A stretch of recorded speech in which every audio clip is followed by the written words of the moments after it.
Hello, magandang gabi po. At ating pag-usapan po ay walang iba po kundi si Bato. Bato! Bato sa langit ang tamaan, huwag magalit. Si Pepe ay nagalit na tinamaan. Okay, ang ating pag-usapan po sa ngayon ay si Senator Bato. Bakit ko natin pag-usapan si Senator Bato? Sapagkat po ay sinasabi po ni Attorney Cristina Conte na isusunod na daw, malamang isusunod na arestuhin ng ICC ay si Bato. Paano yan, senador natin, arestuhin? Kasama daw sa arestuhin ay si Albayalde. So ano ba yun ang klase niyan? Maubos yung mga opisyal natin dito sa aresto. Ang matitira lang mga sila ni Bongbong Marcos. So, sa mga waray-waray dyan, maupay ka kulop. Mga Ilonggo, maayong hapon, kaninyo tanan dira. Mga karaya, bayad nga hapon. Sa mga kabalin ko, mayap ay gat panapon, bingi na, bingi. Sa mga kabsat ko, naimbag rabim. Sa mga kamag-anak ko dyan sa Pangasinan, masanto si Labi. Sa mga taga-Surigao, maradyaw nga duyom. Sa mga tausog, marayaw dum. Sa mga pakat, ago pagari. Mapya magabi sa inyo langon. Diyan sa Ruo sa Barm. Okay? So ang ating pag-usapan ngayon si Senator Bato na malapit ito sa puso ng mga taga-Barm. Si Senator Bato kasi, ang karamihan sa kanyang assignment bago siya naging president, naging police chief ay sa Mindanao siya lahat ang kanyang assignment. Kaya malapit sa kanyang Mindanao at malapit din ang mga tao sa Mindanao sa kanya. So, doon yan sa Mindanao nakalbo eh. Kagaya ko, nakalbo ako sa Manila naman ako nakalbo. Pero mas gwapo ata ako sa kanya o pare-pareho lang kami. O lamang lang ako nag-hapchat sa kanya. Okay. Ganito po kasi yan. Seryosong usapan. Nung isang araw, in-interview si Attorney Cristina Conte na yung Assistant Counsel na accredited ng International Criminal Court. Kasama siya ni Attorney Joel Butoyan at ni Attorney Gilbert Andres na pare-parehong accredited lawyer ng ICC ay nagsabi na malamang daw sunod na ipaaresto si Bato. Nako. Pagkatapos kasama doon si Albayalde. Kasi daw nakita niya ang pangalan sa listahan. Well, ang problema ko nito is Attorney Panyera Cristina Conte. Ang mga kwento mo, you're bordering na on being marites eh. Hindi na not being a lawyer eh. Kasi pag lawyer ka, facts-based ka. At ang abogado, pag magsalita patungkol sa pangyayari, hindi po nagsasalita na walang ebidensya yan. Nagsasalita at least, mali man ang informasyon, pero at least may ebidensya na binasihan. Ganun po yung ugali ng abogado. Si Shakespeare, kagalit yung mga abogado. Kaya nga sa kwento nga sa isang kwento ng Merchant of Venice, nabasa mo ba yung Merchant of Venice? Palangga? Ang Merchant of Venice po, ang kwento niyan, na isa sa magandang portion ng kwento, may isang Chinaman. Ang tawag kasi noon sa mga Chinese businessman ay mga Chinaman na pumunta sa Europe. Tapos, pinautang siya ng Hudiyo, ng pera. Pagkatapos, yung usapan, kapag hindi makabayad sa loob ng isang taon, ay kukunan ng karne sa katawan ng Chinese o ng Chinaman. Sa kanya katawan, kukuha ng karne, 1 pound. Yung kasukatan kasi doon sa Europe, imbis na kilo-kilo, pound. So, ang 1 kilo po may 2.2 pounds. So, anyway, hindi nakabayad yung Chinaman. At binitbit na ngayon ng Chinaman ng mga tao kasi ipatupad ng kontrata. Dinala sa judge. Nakasampung beses ng basa ang judge wala tayong magagawa talaga kontrata ito. A pound of flesh shall be removed from your body. Di dumating ngayon ang abogado ng tiyan naman. Ang pangalan niya si Skylark. Hindi pa kasi abogado si Atty. Kausing noon eh. Kasi Skylark pa lang sa Merchant of Venice. Sabi niya, wait, Judge, wait. Ante lang. Bakit? Anong kan? Client ko yung tiyan naman eh. O papatupad ng kontrata kasi hindi nakabayad. O nga, Judge, may kontrata. Pero, Judge, mali yung decision mo, Judge. Bakit mo sabing mali? Yun nga nakalagay sa kontrata eh. O, basahin mo kontrata. Sabi ng Judge kay Skylark. Binasa niya, Judge, so, if he fails to pay, a pound of flesh shall be taken off his body. Kaya nga, di ba, tama. Pero Judge, for Diyos por Santo, Judge, wala naman sa kasulatan na kasama ang dugo. Hindi tuloy na pinaipa-implement ng Judge ang kontrata. Natakot na tuloy Judge kasi hindi pala kasama sa kasulatan ng dugo. Siyempre, pag hiniwa mong karne sa katawan ng tao, sasama ang dugo. Liligwak ang dugo. Nagalit gayon yung Jew. Kill all the lawyers! Yan ang galing ang kwento ng kill all the lawyers. So, Attorney Conte, do not kill the lawyer. So, ito ngayon. Ang kwento niya ay parang hindi man siya sigurado. Inaamin niya parang problema lang. Marites na tipo eh. So, sinabi niya na kasunod doon si Albayalde at si Bato na huhulihin ng ICC. Ladies and gentlemen, I beg your pardon. That can never be true or that is very far from truth. Or from truth. At least until December. At least until December. Bakit ko po nasabi? Magandang gabi po kay Abisja. Good evening, Sir Toto. Ayaw talaga nila tigilan niya ang mga Duterte na para lang inggit na inggit. Lumalabas na inggit na nga sila lahat. Si Charlie Mujico. Magandang hapon po, Attorney. Kausing from Region 5. Bicol, maray na hapon o maray na banggi. Agaw-agaw ang hapon tsaka dilim eh. Charlene Patawig. Basta Calvo. Ay, Disbar daw. Ay, okay. Disbar man, guwapo naman. Gia. Tapos si Gia, Sir Toto, good evening. So anyway, ito po ang kwento.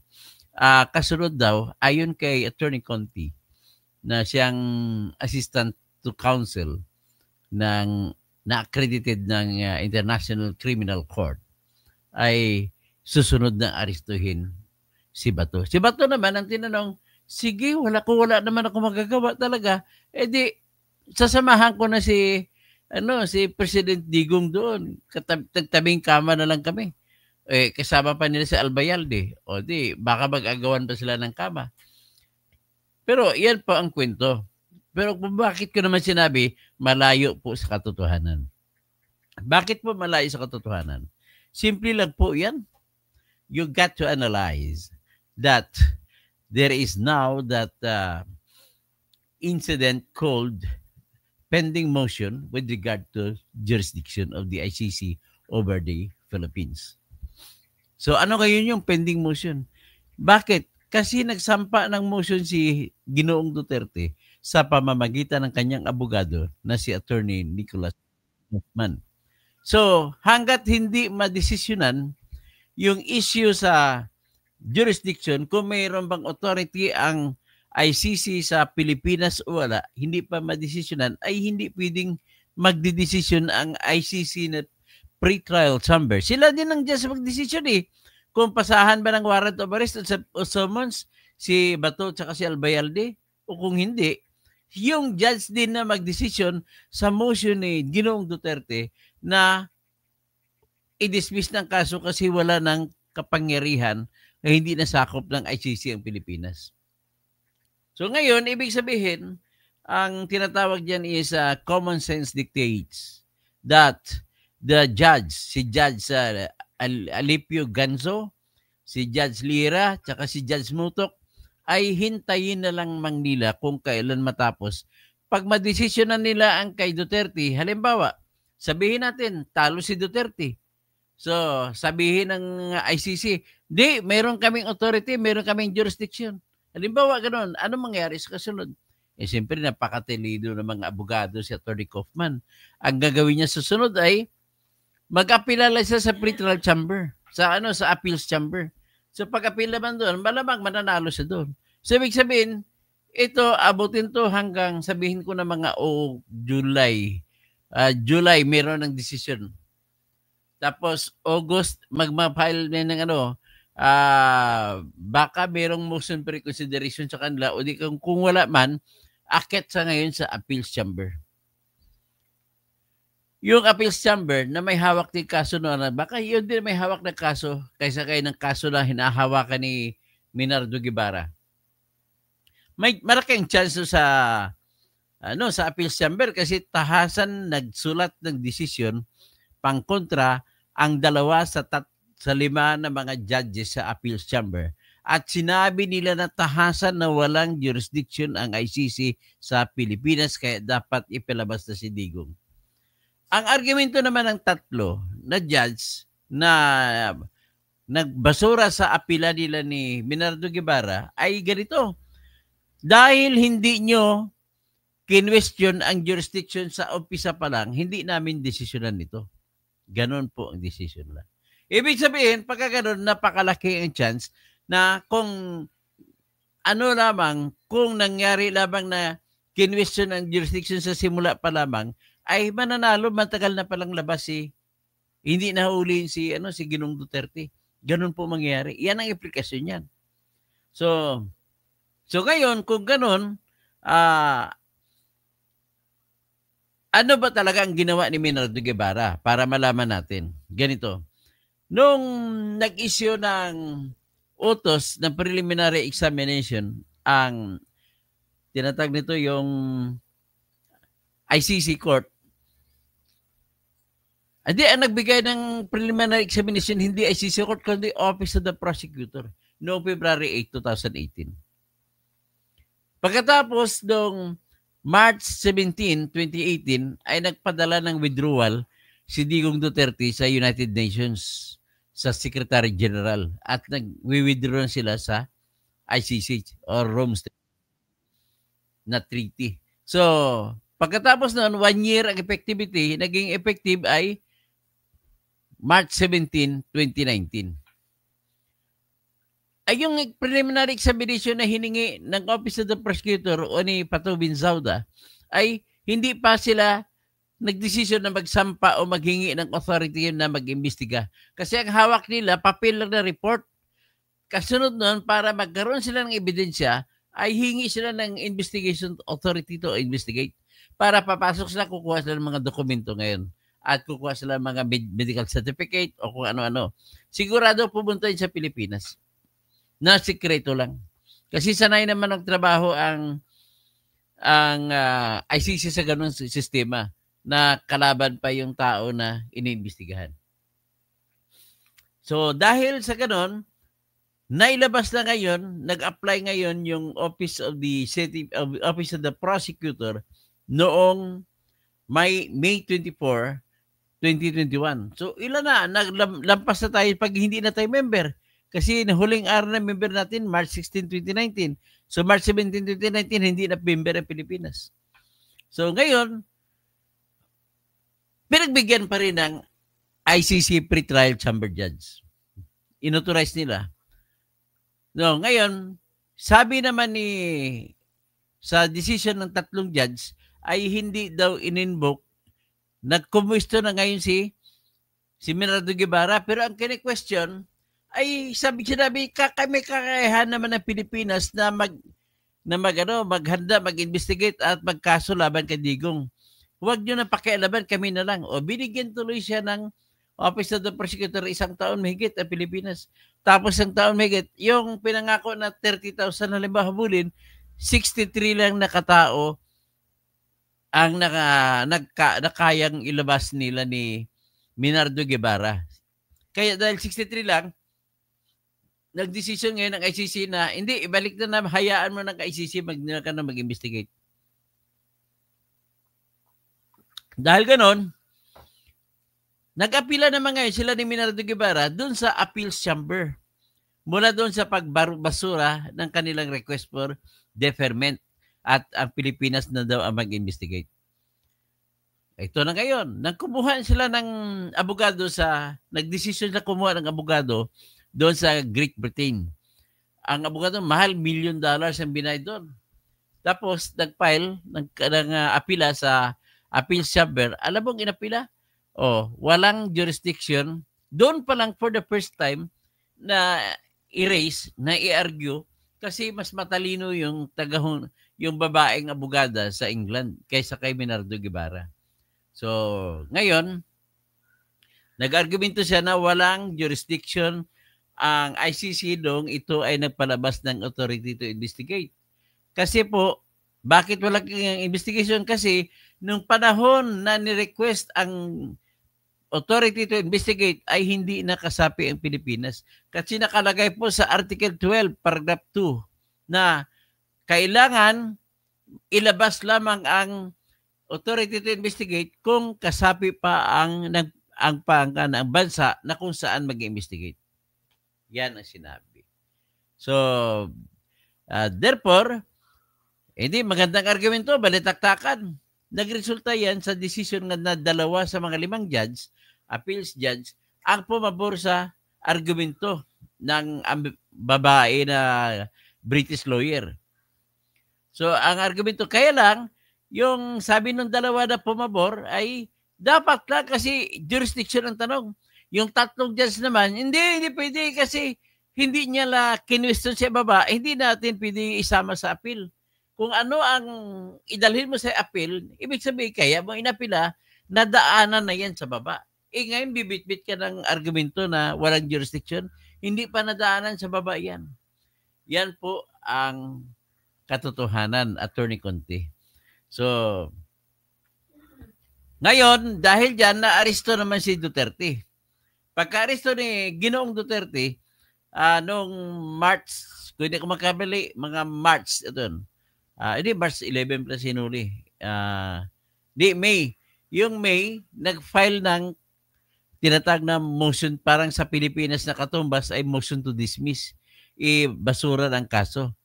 So, ang katwiran naman ng abogado ni Attorney Digong na si Attorney Kopman ay hindi na daw, wala ng jurisdiction ng ICC na pretrial chamber nung sila ay nagpalabas ng authority to investigate. Kaya hindi pwede. Matagpuan yan sa Article 12, Paragraph 2 ng Rome Statute. So, ito na ngayon. Dahil doon, di nahuli na si Digong. Tumagal mo na siya. Marami pa sa mga ginawa na nangyari hanggat sa nagdesisyon sila ni Attorney Kopman na magsampa ng kaso, ng motion na palayain si Digong dahil ang Pilipinas ay hindi nakasapi nung binigyan ng authority ang Office of the Prosecutor na magsagawa ng investigation. So, ganoon ang nangyari. Nung nahuli na si Digong, kasama sa inargumento ni Digong, wala kayong jurisdiction, kaya pakawalan niyo ako rito. Ngayon, yung tanong na yan, ang ginawa naman ng abogado ni Digong, hindi pa nag-umpisa ang aksyon patungkol dun sa motion to dismiss, ay ano nangyari? Nagsampa ng request sa 2 sa 3 judge sa pretrial chamber, ito si Attorney Kopman at si Attorney Dubs Jacobs, na kung pwede, umalis yung 2 judge. Binasura din yon. So, umapila sila sa Office of the President kay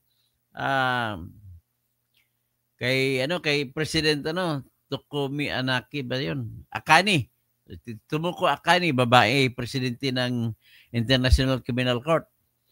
So, sumulat na naman doon sila ni Kopman kasi binasura sa pretrial chamber level. Ang desisyon naman ng appeals court ay, appeals court naman, lahat ng judges, pinanatili yung 2 judge, si Ganso at saka si Lira. Alam mo, Lira, masamang pangalan Lira. Lira. So, anyway, parang gira, no? Anyway, ang nangyari ay hanggang ngayon ay hindi pa na-desisyonan, no? Dahil pinasagot pa yung judge, hindi, pinasagot yung prosecutor at saka biktima ko, no? Pinasagot sila. So, kailan madesisyonan yan? Nagbibilag ako, sang-ayon sa aking obserbasyon, sa kabilis ng kanilang galaw, ay sabi ko nga mga August may desisyon na yan. Hindi kaya July. So, kung may desisyon, i-challenge na naman ni Digong sa appeals chamber. So, ang ibig sabihin, napakalayo pa po, Ma'am Conte. Napakahaba pang panahon para sabihin na palabasan ng warrant of arrest ng ICC si Bato at si Albayalde. Siyempre, pila pa sa appeals chamber sila na Atty. Kaufman, saka sakali matalo sila. Pero ako naman ay may feeling ako. Kung sa kay Apple Dia pa, I have a feeling. I have a feeling. I have a feeling that tonight's gonna be all right. Ganun nangyari. So ngayon, kung manalo si Digong doon, tapos ng kaso. Hindi na sila mag-issue kayo ng warrant kay Bato at saka kay Albayalde. In other words, a modicum sense or common sense dictates that these judges will not approve or will not act on the application for warrant of arrest against Albayalde and Bato until the same judges decides on the request of Digong Duterte for them to declare that ICC has no more authority over the Philippines. Yan ang inantay. So, Ms. Conte, please naman, itigilan mo na naman kumagapanyera yung yung mga kwentong marites. Hindi mo naman confirm. And besides, bakit mo isasabihin? Di magtatago yung mga taong arestuhin, dapat hindi sinasabi yan. Ibig sabihin, that gusto siya na wala ka lang ata madalang ibang kwento, gumawa ka na ng kwento para mabuhay yung mga isyu patungkol sa mga biktima. So, yan po. Tapos, kakibat dito, ulitin ko lang, ang nag-apply na po si Digong ng pansamantalang kalayaan dahil po may isang bansa na umampon sa kanya. Ang suspetsa ko po ay Japan na bansa ang nag-umampon sa kanya. Pero sabi naman ng iba sa akin, sa Belgium daw. Pero kung Japan ang nag-sponsor, nag-umampon kay Digong, sigurado aprobahan yun. Bakit po? Pinakamalaki nagbibigay ng pera panggastos ng ICC ang Japan. Nagbibigay po ito ng 3.7 billion yen kada taon, maliban pa sa mga ibang binibigay. Kaya kung mag-request ang Japan, sigurado yan, dalhin nyo sa amin, kami na bahala kay Digong. Kasi kung sino mag-ampon, sa kanya dadalhin ay yung ilalabas nila na tao. At sabi nila, yung application doon ni Duterte, pinaka first time yun. Hindi pa nangyari sa kasaysayan ng ICC yun. Pero this time, ang lakas ng backer ni Duterte para makalaya, pansamantala. Mismo yung bansa na umampon sa kanya. Ano ba yan? Belgium o Japan? Pag Japan, panalo si Jen, sigurado.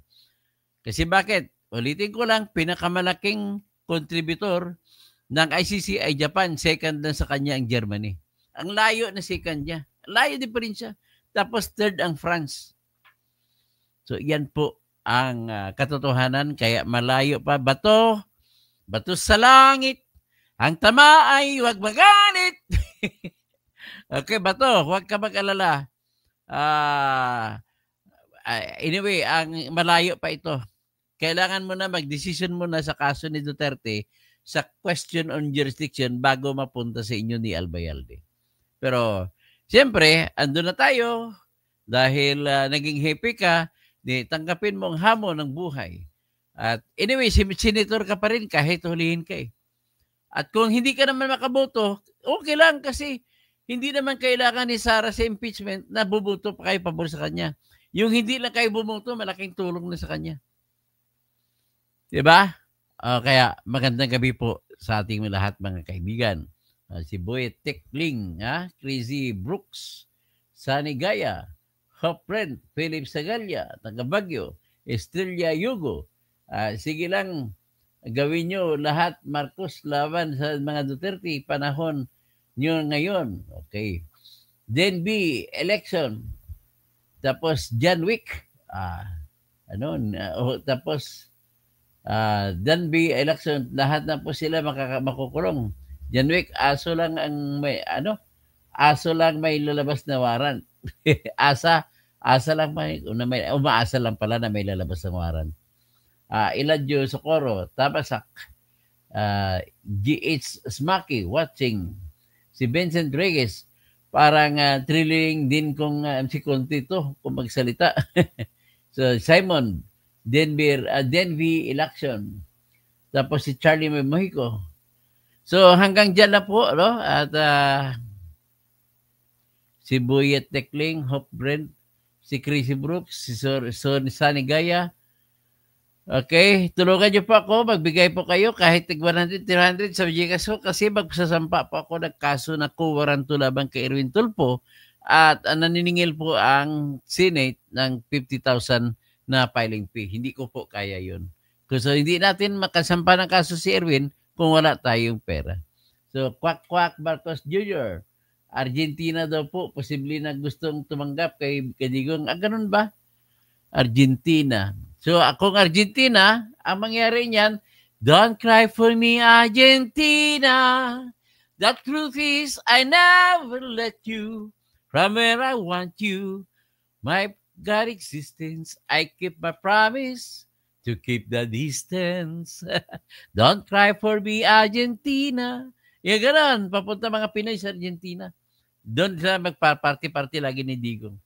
So, Guardian Mindanao, Este Romero, Ting Patubs, Este Romero, Skype, Kwak Marcos Jr., Friend. Ano naman ito, mga pangalan nyo, mga trollman ito, dapat bago ito ilabas yung totoong pangalan nyo. So, Este Romero, kagaya kay Este Romero, no? Magandang gabi po sa inyo, mga kapatid. At tayo, papahinga muna.